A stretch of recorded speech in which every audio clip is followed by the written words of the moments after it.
En este video hablaremos de los actos acrobáticos circenses en los géneros del circo soviético según Zinovy Bonich-Gurevich, parte 2.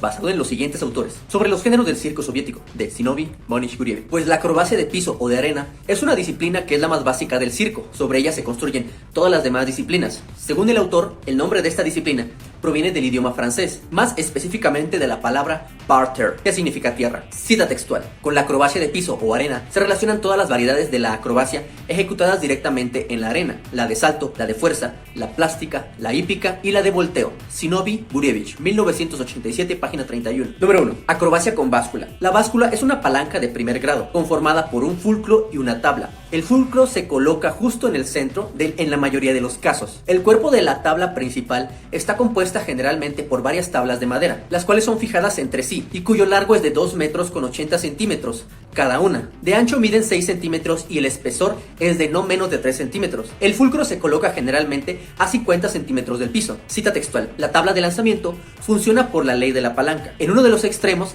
se para el acróbata de arriba. En el otro extremo, levantado, salta desde lo alto el compañero, doblando la tabla. El golpe, fortalecido por el peso del que cae, causa que el extremo de la palanca se levante bruscamente y lanza al acróbata hacia arriba. Zinovy Gurevich, 1987, página 41. Número 2. Acrobacia de juegos sicarios. La inspiración para el nombre de este tipo de acto proviene del legendario Ícaro. En la mitología griega, Ícaro es hijo del arquitecto Dédalo, constructor del laberinto de Creta, y de una esclava llamada Naucrate. Ícaro estaba retenido junto con su padre Dédalo en la isla de Creta por el rey de la isla llamado Minos. Bueno, este tipo de acto semeja a una disciplina de malabares que es el antipodismo, o malabares con los pies, y se diferencia de este mismo ya que el portor o porter realiza malabares con un acróbata en los pies. A principios del siglo pasado, este tipo de acto se volvió muy popular dentro de los circos, aunque su origen es muchísimo más antiguo. Cita textual: de esta forma, en el año 1777, el artista italiano Golpi demostró con niños un número que se llamaba el juego con la trinca. La trinca es la silla. La trinca es un dispositivo especial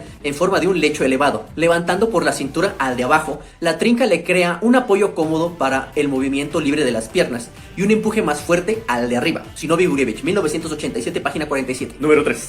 Acrobacia de salto sobre la cama elástica. Cita textual: por primera vez estos saltos fueron mostrados en Rusia en el año 1910 por los artistas Balazers. Zinovy Gurevich, 1987, página 55. Existen varias maneras de manufacturar este tipo de aparato. Uno de ellos es con una estructura cuadrangular, generalmente metálica, elevada del piso a una altura de 1.50 metros a 1.60 metros, y la red puede ser de cintas entrelazadas o cosidas, o una red propiamente con tejido cerrado. Otra manera de construirla es una pista acrobática alargada hecha de trampolín, llamada en gimnasia tumble track. Esta puede medir entre 6 a 12 metros y la altura que tiene es de cerca de 50 a 80 centímetros.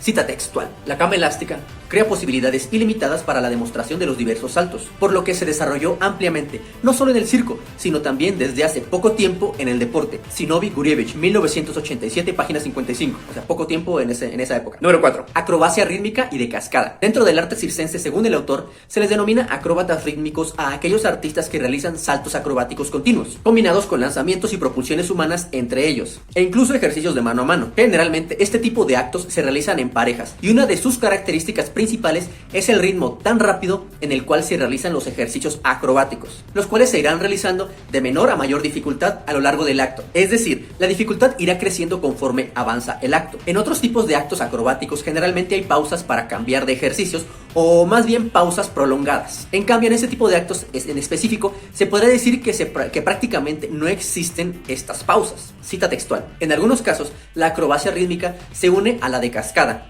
A estos artistas se les llama acróbatas excéntricos. Ellos construyen su número, tanto utilizando los accesorios circenses como sin ellos. Como accesorio, más frecuentemente se coge una silla y una mesa. La superficie pulida de la mesa crea la posibilidad para diversos trucos deslizantes y cascadas, y la silla da lugar al conflicto cómico de la lucha por la silla. Zinovy Gurevich, 1987, página 59. Basado en los autores. Sobre los géneros del circo soviético, de Zinovy Bonich-Gurevich. Suscríbete.